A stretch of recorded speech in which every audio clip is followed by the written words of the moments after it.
Qualification શું છે? હું મિકેનિકલ એન્જિનિયર થયો છું અને હું હમણાં ગૌપાલન કરું છું. બહુ સરસ. કેવું લાગે છે તમને ગોપાલનમાં? બહુ જ સારું કામ છે, સુખ મળે, આપણે શાંતિનું કામ છે. જય ગો માતા, વંદે ગો માતરમ. મિત્રો, આજે હું આવ્યો છું વડોદરામાં અમારા એક બેન છે જેઓ પોલીસ કમિશનર છે.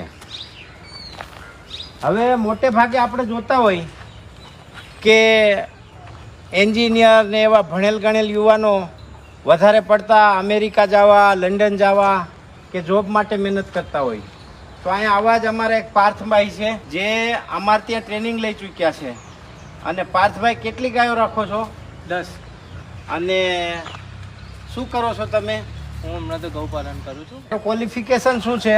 હું મિકેનિકલ એન્જિનિયર થયો છું અને હું હમણાં ગૌપાલન કરું છું. બહુ સરસ. કેવું લાગે છે તમને ગોપાલનમાં? બહુ જ સારું કામ છે, સુખ મળે, આપણે શાંતિનું કામ છે.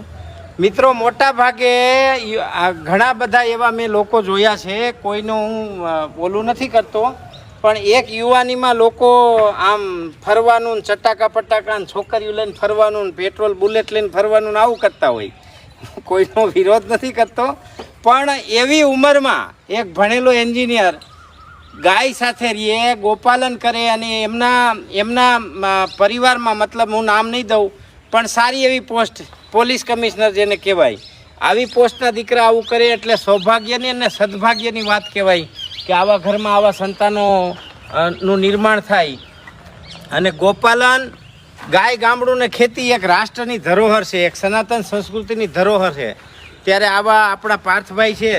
પાર્થભાઈ, તમે નોકરીના ગોપાલનમાં ક્યાં હરાડે સડી ગયા તમે? મેં 4 નોકરી કરી છે. હા. એના પછી મને એવું લાગ્યું કે ના, આ કામ મારા માટે સારું રહેશે. તો એમાં નો મજા આવી નોકરીમાં? ના. નોકરીમાં કેમ નો મજા આવી? નોકરીમાં હવે પોતા માટે કામ કરવું હોય, જો પોતે આત્મનિર્ભર બનવું હોય, બીજા માટે કામ કરીને તો બધા જ જિંદગી જીવે છે. હવે પોતાના માટે કરો, કોઈ સારું કામ કરો. જે તમે ગૌપાલન કરો ત્યારે તમે ગાય સાથે રહો તો 33 કરોડ દેવતા કહેવાય એમની અંદર. તો હવે એક ધાર્મિક રીતે તો ખરું જ, પણ એક આપણે મોરલ રીતે બી સારું કહેવાય કે તમે આમના સાથે રહો, આમની સેવા કરો. મતલબ તમને એવું લાગે છે કે આગળનું ભવિષ્ય ગાય, ગામડું ને ખેતીમાં જોડાયેલું છે? 100%. અને દુનિયામાં ગમે તેવી મંદી આવે, ગમે તેવા કપરા સમય આવે, ગમે તેવી આર્થિક કટોકટી આવે, તો ગાય, ગામડું અને ખેતી એમાં કોઈ જાતની કટોકટી આવવાની નથી. મિત્રો, બહુ સારી વાત કહેવાય. એક એન્જિનિયરે સમજી લીધું કે ગાય, ગામડું ને ખેતી એમાં કોઈથી મંદી આવવાની નથી. આ નંદી ક્યાંથી લેવા તમે? આપણે ગોંડલથી. આ નંદી અમારો ચંદન છે, ચંદ્રમુખીનો વાછડો, બાપાનો તોખારીઓ. અને આ હતો ઇન્દોરથી પાર્થભાઈને આપણે ગિફ્ટ આપ્યો છે ગાયો બ્રીડ કરવા માટે. એક આવા નવા યુવાનો, જે એન્જિનિયર યુવાનોને મોટિવેટ કરવા, એ પણ આપણું પરમ કર્તવ્ય અને સૌભાગ્ય છે કે આવા મિત્રો આપણે ત્યાં ટ્રેનિંગ લઈ અને ગોપાલનમાં જોડાય. એ બહુ મોટી અદ્ભુત વાત છે. અને આવા મિત્રો પણ આપણા દેશની ધરોહર છે. કારણ કે જો દેશમાં સારા યુવાનો, સનાતન સંસ્કૃતિ, ગાય, ગામડું ને ખેતી સાથે વરેલા યુવાનોનું નિર્માણ ન થાય તો આવનારો દેશ બચે છે ના આધારે. એટલે દેશ બચાવવો, રાષ્ટ્ર બચાવવું, સનાતન સંસ્કૃતિ બચાવવી માટે આવા યુવાનોનું નિર્માણ કરવું ખૂબ જરૂરી છે. પાર્થભાઈ, તમે બીજા યુવાન એન્જિનિયરો, બહેનો, ભાઈઓને શું સંદેશ દેવા માગો છો? હું એવું કહેવા માગું છું કે આપણો ફ્યુચર જે છે દેશનું, અને દેશનું ફ્યુચર ગામડા ઉપર ડિપેન્ડ કરે છે. સિટીની લાઈફ એની જગ્યા પર છે, પણ જો આપણે લોકોએ સેલ્ફ સસ્ટેનન્સ કરવી હશે તો એ ખેતીથી, ગૌપાલનથી અને ગામડાથી જ થશે. તો એના વિશે વિચારવું જોઈએ. જે પેઢીઓથી કરતા આવ્યા છે એ તો કરી જ રહ્યા છે, પણ હવે આપણે સિટીમાં જે રહી ચૂક્યા છે 3-4 જનરેશનથી, તો આપણે બી એનામાં એક કરિયર બનાવવાનું, કાં તો એક બિલકુલ ટ્રાય કરવાનું. પણ તમને આમાં કંટાળો નથી આવતો? આખી કડપની ગાડી તમે એકલા ખાલી કરી.